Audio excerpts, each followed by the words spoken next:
You are looking at the Houston Texans depth chart post free agency and draft, and we're looking at the offense here. And what I'm going to show you in this video is that the Houston Texans got a lineman in the 7th round. That's just one of many guys that really filled this depth chart out to really make it what it is and what you see. But LaDarius Henderson out of Michigan is an absolute steal, and I'm going to tell you why. But before we get into that, I'm going to show you just the roster as a whole, and you can kind of take a look at it. If you're new to the channel, by the way, we're Detroit Lions fans, but we have our main channel is Sports Talk Detroit, but this is Sports Talk Extra, where we talk about different teams, and we really like talking about the Houston Texans on this channel. And so you kind of get an unbiased look into your team.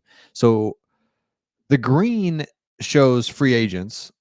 The the orange, I guess, shows rookies that were added. And so you've got a great mix of blue chip players, Stephon Diggs, Joe Mixon, veterans, and then you've got the young guys that are filling in some starting spots, plus filling in depth positions as well.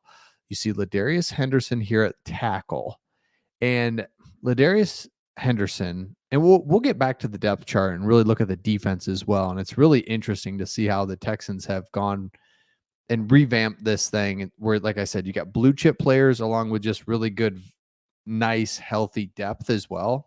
Can't beat it. So LaDarius Henderson comes from Michigan. He transferred from Minnesota, though. That's where he did the bulk of his work. But then he comes to Michigan, and man, guy was just outstanding. We'll get to that in just a second. Here we go. 6'4", 300 pounds. He can play guard or tackle. They list him as a guard, but he really played a lot of tackle, and we'll get to that in just a second. National champion, first team all Big Ten, just unbelievable. Spent 5 years at Arizona State. I said, what did I say? Minnesota? Arizona State. And one at Michigan. He was reliable, if inconsistent, and a great run lineman. I don't know why it says it. Henderson is a long, imposing lineman that will invite questions of his NFL potential, reaching his peak with Arizona as a run-blocking lineman in 21 and Michigan in 2023. He possesses physical traits, that look like a potential starting backup lineman, but he was protected by Michigan's run-heavy scheme. Great point. And let's talk about that real quick. Michigan was just so downhill, physical and strong all year that they never had to just straight up, all right, pass block, just pass block. We're going to go shotgun. It was just constant leaning forward, a dream if you're a lineman. It seems unanimously agreed upon that he does his best work run blocking, and it's not hard to see why. He's got enough strength and motor to keep a real menace in the interior, 100%. Let's look at him right here. He's at the left guard, pulls, boom, goodbye. Gee whiz. That is just nasty as it gets. 58, sees him, but just doesn't even know what to do. What the heck was that? Crazy. So I'm one game into the season for Arizona State and absolutely love what LaDarius Henderson does for that line. He was part of Michigan's incredible offensive line. Michigan had an incredible offensive line for the last 3 years, but he was only part of it for 1 year. Michigan got him as a grad transfer, brought him into what was a loaded offensive line, and he was able to get in there and do really good things. So the Houston Texans take him with the final pick of the 2024 NFL draft. And so here's the deal with him. Can he pass block? That's the question. If he can pass block, you've got a absolute steal of a run blocking.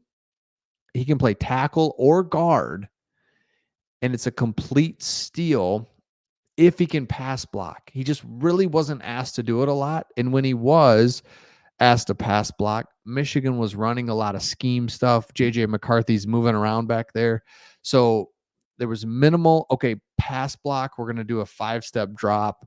And, can you help us out? That's not what he was asked to do. So I don't know. Maybe he's good at it. And he did a lot of that at Arizona State and was just fine. So if so, then the Houston Texans in the 7th round were able to find a guy that can really come in and compete for that depth piece that's so important as a tackle or a guard.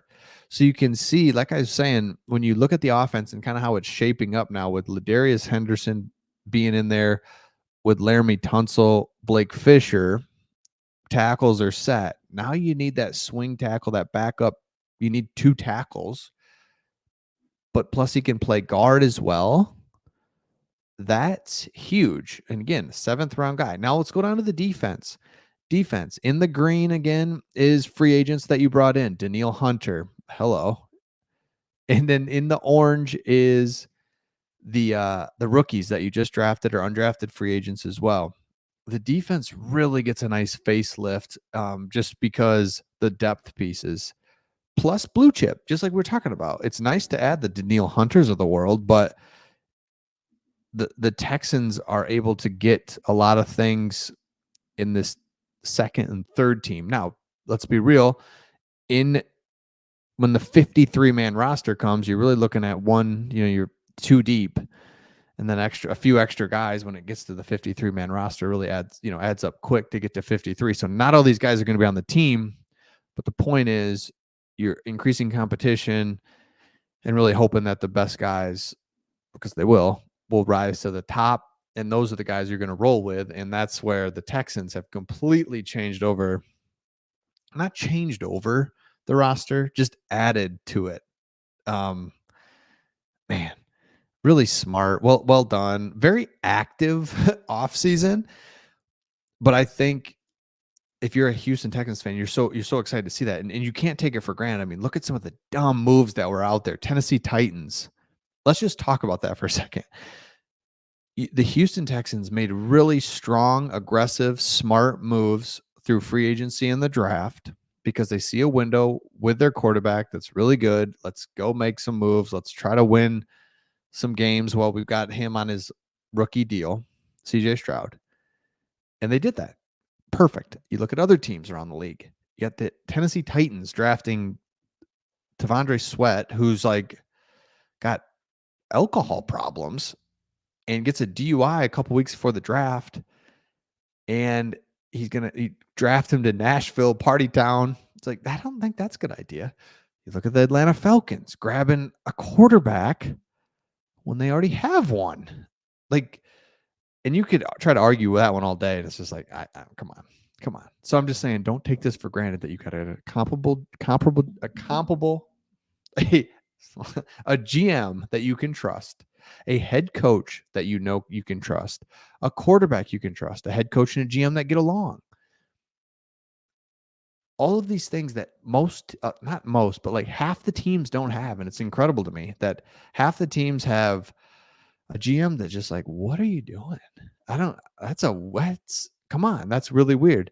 This was a smart free agency, smart draft, get a really good offensive lineman in the 7th round that just went to Michigan, played on the best offensive line in the country, and you get him in the 7th round. Those are the types of moves that, man, you just need a handful of those to pan out, and this team's going to be on fire. So let me know your thoughts in the comments, and we'll see all of you on the next one.